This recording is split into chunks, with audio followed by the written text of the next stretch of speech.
Hello मेरे प्यारे बच्चों, कैसे हो आप सब? अच्छे हो ना? Very good. कल मैंने कमेंट देखे, रतांश ने और प्रियांशु ने और एक और कोई बच्चा था, याद नहीं आ रहा मुझे उसका नाम। अच्छे कमेंट्स किए हैं आपने, बट मेक श्योर आपकी मम्मी या पापा ने नहीं किए होंगे, आप ही ने किए होंगे, है ना? मैं इतना तो आप पे बिलीव कर सकती हूँ। कोशिश कीजिए लिखने की, मैंने आपको कल भी बताया था। घबराइए नहीं कि हम गलत लिखेंगे या सही लिखेंगे, आप लिखिए और खुद से लिखिए तो मुझे ज़्यादा अच्छा लगेगा। खैर, अब हम आगे बढ़ते हैं, चलते हैं अपने हिंदी ग्रामर के फर्स्ट चैप्टर में, और उसका नाम है भाषा, लिपि तथा व्याकरण। ठीक है, पहले हम पढ़ चुके हैं बट कोई बात नहीं, दोबारा से पढ़ते हैं। भाषा मतलब लैंग्वेज, लिपि को इंग्लिश में बच्चों बोलते हैं स्क्रिप्ट, और व्याकरण को तो आप जानते ही हैं क्या बोलते हैं, ग्रामर। तो इस चैप्टर में हम पढ़ने वाले हैं भाषा, ऑफ कोर्स हिंदी भाषा ही पढ़ेंगे, हिंदी ग्रामर है तो। लिपि, हिंदी की लिपि कौन सी होती है, और उसका व्याकरण, उसको ठीक से कैसे लिखते हैं। ठीक है, तो आगे बढ़ते हैं। सबसे पहले बात करते हैं भाषा की। भाषा को इंग्लिश में बोलते हैं लैंग्वेज। एक फोटो आपको दिखाई दे रही है, एक फैमिली है यहाँ पर, और देखो पहचानो, फैमिली में मम्मी हैं, पापा हैं और एक भाई है और एक बहन है, और ये आपस में कुछ पैकिंग कर रहे हैं या शायद कुछ आपस में बात कर रहे हैं। क्या कहती हैं मम्मी, क्या कहती हैं मम्मी? बोलती हैं, पहले पापा बोलते हैं हमें 10 बजे तक दिल्ली पहुंचना है, जल्दी करो। अच्छा, ये सब कहीं घूमने जा रहे हैं, हम तो कहीं जा नहीं सकते, लॉकडाउन में फंसे हुए हैं, ये सब घूमने जा रहे हैं। तो बोल रहे हैं हमें 10 बजे तक दिल्ली पहुंचना है, जल्दी करो। मम्मी क्या कहती हैं? मम्मी कहती हैं हम तो तैयार हैं, हम तैयार हैं। उसके बाद हम सेकंड पिक्चर में मूव करते हैं। यहाँ पर है, गाड़ी में आ गए अब सब लोग, मतलब दिल्ली के लिए निकल लिए, और अब पापा गाड़ी में से अंदर से बोलते हैं हमें 2 घंटे और लग जाएंगे, मतलब दिल्ली पहुंचने में हमें 2 घंटे और लग जाएंगे।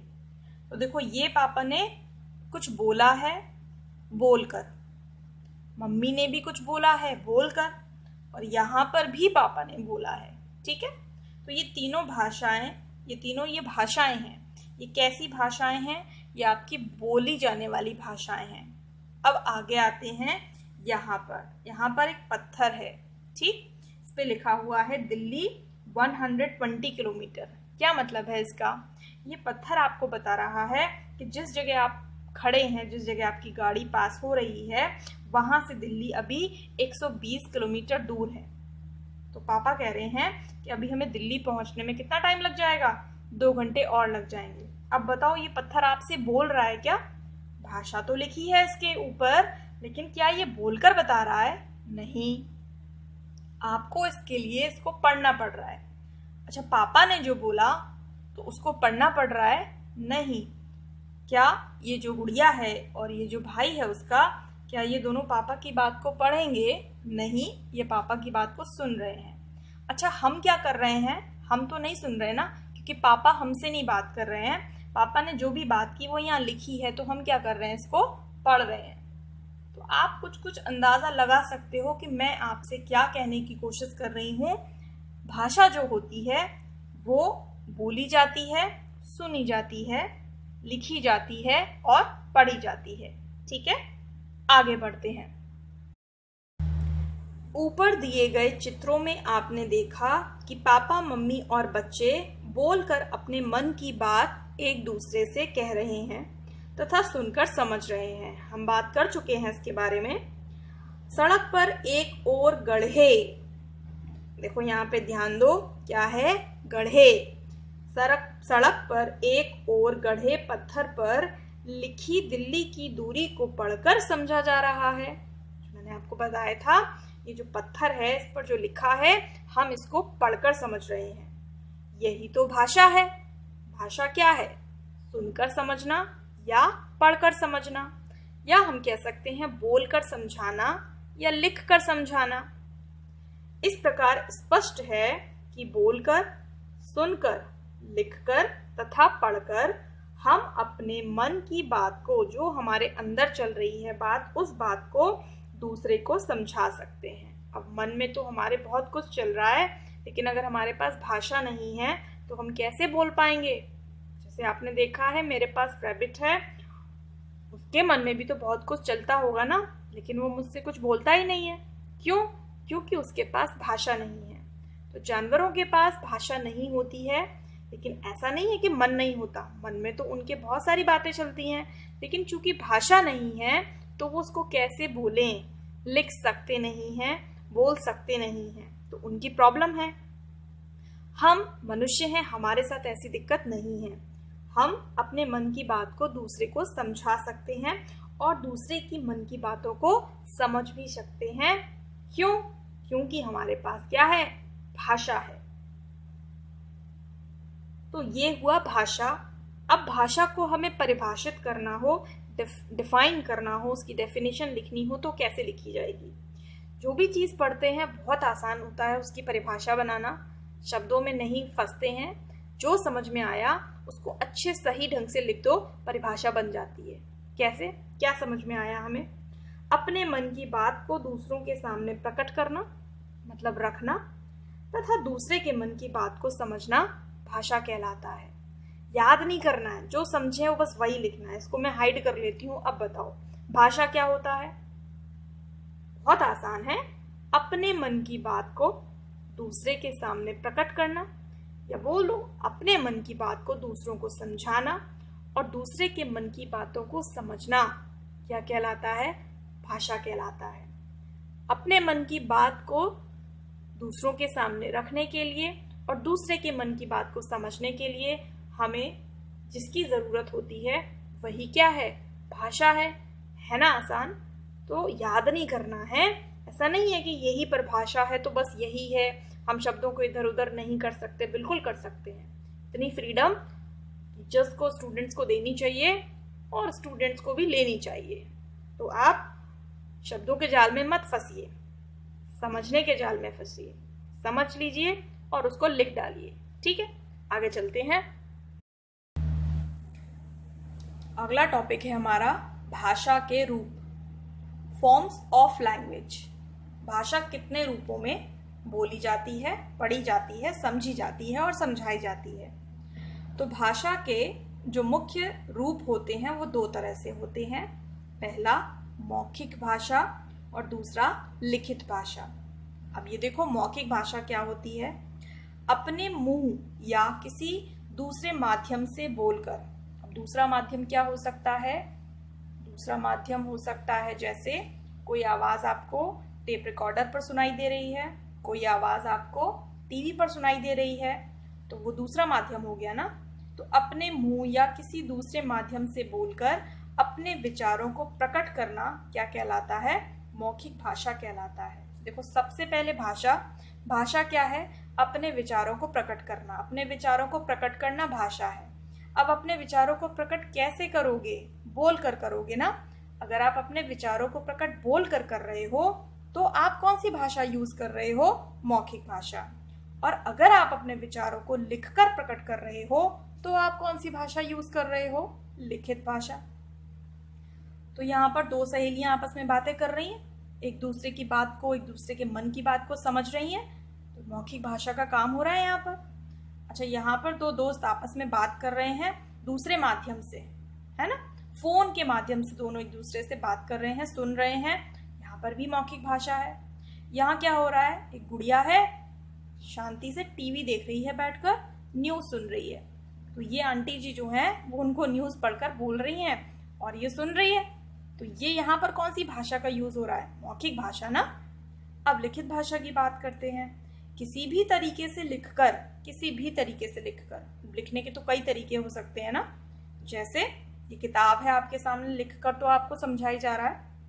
अच्छा, जो हमने पीछे दिल्ली वाला बोर्ड देखा था वहां पर भी लिखकर समझाया जा रहा था।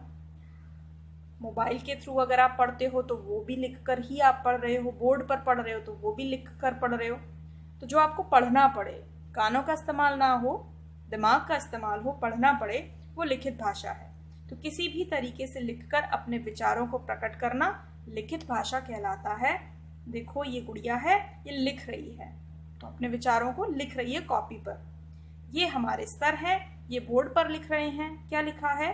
हम भारतवासी हैं। ऑफ कोर्स हम भारतवासी हैं, and we are proud to be an Indian, है ना। और ये जो मैडम हैं ये अपना कंप्यूटर पर वर्क कर रही हैं, यहाँ पर भी इन्होंने कुछ टाइप किया हुआ है, लिखा है। तो ये सारे लोग क्या कर रहे हैं, लिखकर अपने मन की बात प्रकट कर रहे हैं। ठीक है, तो दो तरह से भाषा हो गई, एक बोलकर प्रकट करना और एक लिखकर प्रकट करना।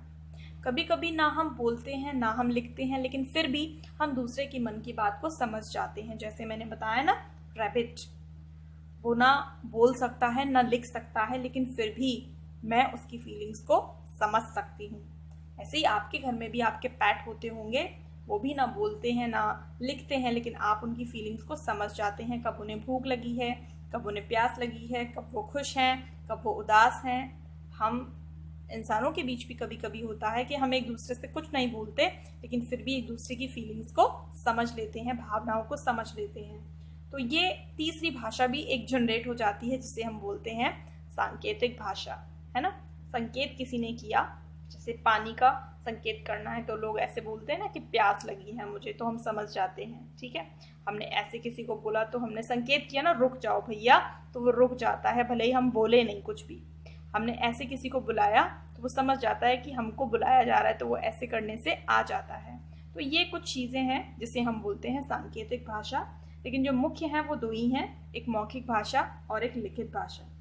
आगे चले, इतना समझ में आ गया होगा। चलो आगे चलते हैं।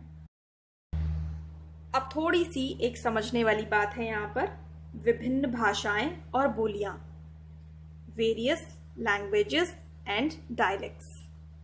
तो देखो दो चीजें हैं यहाँ पर, एक भाषा और एक बोली।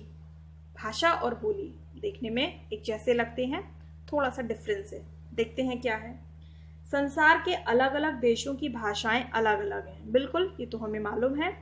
भारत में भाषा अलग है, चीन में अलग है, जापान में अलग है, अमेरिका में अलग है, ब्रिटेन में अलग है। तो दुनिया में जितने भी देश हैं, ज़्यादातर सभी देशों में लोग अलग अलग भाषाएं बोलते हैं। कौन कौन सी प्रमुख भाषाएं हैं? देखो, चीनी चीन में बोली जाती है, स्पेनिश स्पेन में बोली जाती है, अंग्रेजी अमेरिका में और ब्रिटेन में बोली जाती है, हिंदी तो हिंदुस्तान में बोली जाती है, फ्रेंच फ्रांस में बोली जाती है, लैटिन यूनान में बोली जाती है, या रशिया में भी बोली जाती है। वैसे तो रशिया में रशियन लैंग्वेज चलती है। जापानी जापान में बोली जाती है, उर्दू जो मुस्लिम कंट्रीज हैं जैसे पाकिस्तान, वहाँ पर बोली जाती है, और फारसी सऊदी अरब वगैरह में फारसी भाषा यूज़ की जाती है।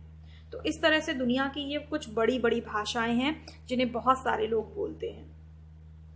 हमारे देश के विभिन्न राज्यों में अलग अलग भाषाएं बोली जाती हैं। अब हम इंडिया के अंदर आ जाते हैं। इंडिया के अंदर जो स्टेट्स हैं, हर स्टेट्स में अलग अलग भाषा बोलते हैं। जैसे हम उत्तर प्रदेश में हैं तो हिंदी बोलते हैं, महाराष्ट्र में जो लोग रहते हैं वो मराठी बोलते हैं, वेस्ट बंगाल में जो लोग रहते हैं वो बंगाली बोलते हैं, पंजाब में जो लोग रहते हैं वो पंजाबी बोलते हैं। तो स्टेट में भी अलग अलग भाषाएं बोली जाती हैं।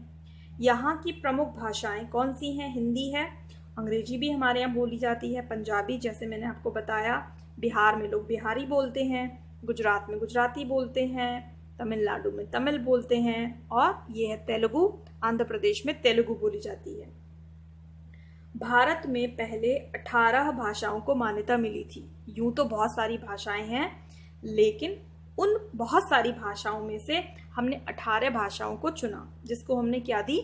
मान्यता दी। मतलब उसको माना कि ये भाषाएं हैं, परंतु अब उनमें 4 बोलियां और जोड़कर उन्हें भी भाषा का रूप दे दिया गया है।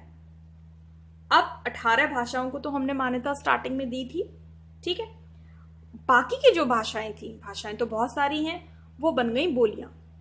फिर बाद में हमने क्या किया? उन सारी बोलियों में से 4 बोलियों को और भाषा का स्थान दे दिया, तो वो भी उसमें ऐड हो गई। तो अब टोटल भाषा कितनी हो गई? 18 तो पहले थी, 4 जो पहले बोलियां थी वो अब भाषा बन गई, तो टोटल कितनी हो गई? 22, जो अब भाषा के रूप में मान्य हैं। इस प्रकार है। बोडो मतलब पहले ये बोली थी। बोली क्या होता है? मतलब जिसको कम लोग बोलते हैं, ज्यादा लोग नहीं बोलते, वो बोली है। और भाषा क्या है? जिसको एक बहुत बड़ी जनसंख्या बोलती है, बहुत सारे लोग बोलते हैं, वो भाषा है। तो बस छोटा और बड़े का फर्क है। तो बोडो पहले बोली थी, अब भाषा है। डोगरी पहले बोली थी, अब भाषा है। लाइकवाइज मैथिली ये भी पहले एक बोली थी, अब भाषा है। और उसी तरह से कोंकणी जो गोवा के लोग बोलते हैं। इस प्रकार अब भारत में जो मान्यता प्राप्त भाषाएं हैं वो कितनी हैं? 22। तो भारत में 22 भाषाएं प्रचलित हैं, ये भाषाएं हैं। इसके अलावा भी हम बहुत सारी और तरीके से बात करते हैं। अब वो क्या कहलाएगा? वो कहलाएंगी बोलियां। तो एक छोटा सा डिफरेंस है, आपको समझ में आ गया होगा। अगर किसी भाषा को कम लोग बोलते हैं वो बन जाती है बोली, और अगर किसी भाषा को ज्यादा लोग बोलते हैं, एक बड़ी जनसंख्या बोलती है, तो वो हो जाती है आपकी क्या? भाषा। टोटल कितनी भाषाएं हमारे देश में हैं जिनको मान्यता मिली हुई है सरकार की तरफ से? 22। कौन कौन सी हैं? एक बार पढ़ लें? चलो पढ़ लेते हैं।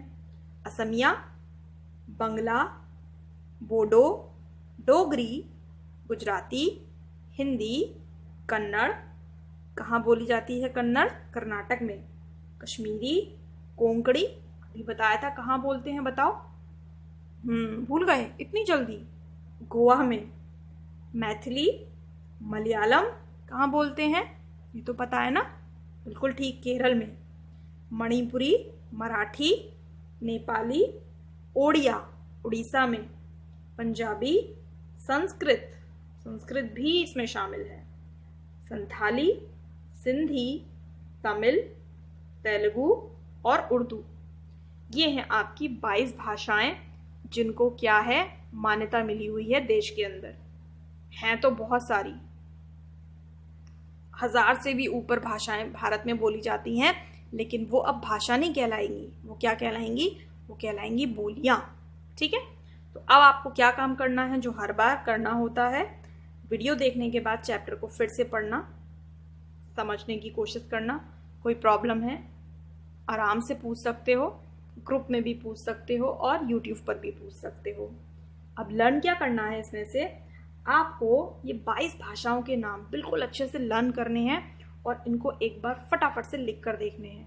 ठीक है, तो आप अपनी एक नोटबुक बना लीजिए हिंदी ग्रामर की, उसमें चैप्टर 1 डालिए और इनको लिखिए उसमें कि हमारे देश में 22 भाषाएं जो हैं वो मान्यता प्राप्त हैं और उन 22 भाषाओं के नाम ये हैं। तो इन्हें आप याद कर लीजिए फटाफट से और इन्हें लिख कर देखिए। लिखते समय हिंदी में गलती बिल्कुल मत कीजिएगा, हिंदी तो पढ़ ही रहे हैं, तो हिंदी की वर्तनी में गलती अलाउड नहीं है। ओके, तो यहाँ पर अब चैप्टर को फिनिश करते हैं, कल आगे बढ़ेंगे। Till then bye bye.